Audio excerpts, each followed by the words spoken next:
بسم الله الرحمن الرحیم. الله عزوجل د ډیرو عبادتو اجرونه مشخص کړي دي. خو روژه داسې یو عبادت دی چې اجر نه دی معلوم او د الله عزوجل لخوا ورکول کیږي. نو ځکه رسول الله صلی الله علیه وسلم په یو حدیث کې داسې فرمایلي د آدم د زوی هر عمل د ده دپاره دی، هره نیکي 10 چنده او بیا تر 200 چنده ډیریږي. خو الله عزوجل فرمایي روژه زما لپاره دی او زه یې اجر ورکوم، ځکه چې بنده زما لپاره خواهشات او خوراک پرېږدي.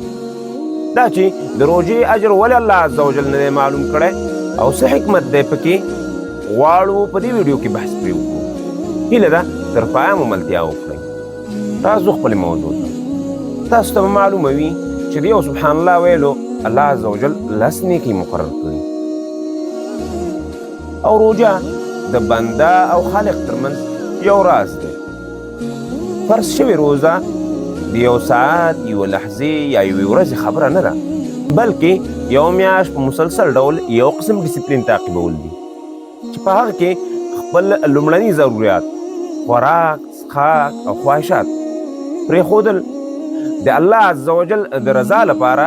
دا معنا لري چې انسان په خپل خالق ډیر اوچت باور لري او ډیر کلک ایمان لري. نو په همدې وجه الله عزوجل دا وعده کړي چې زه به د دې روژې اجر په خپله ورکوم. او روژه داسې یو عبادت دی چې غیر د الله سبحانه وتعالی نه بل څوک په دې عبادت او په دې راز باندې نه پوهیږي او نشي پوهېدلی. د همدې دپاره الله عزوجل د روژهدار د خولې بوی د مشکو نه غوره ګڼلی، او دا د الله عزوجل ډېر ستر احسان دی. په ډېرو معمولي خبرو ډېر اوچت اجر ورکوي، او دا یو بهانه ګرځولې د دې دپاره چې زموږ ګناهونه معاف کړي. الله عزوجل دې وکړي چې دغه روژه زموږ او ستاسې لپاره د ډېر خیر د مغفرت سبب شي. الله پاک دې موږ نه هغه رقم کار واخیستل کړي په دې روژه کې چې هغه پرې خوشحالیږي.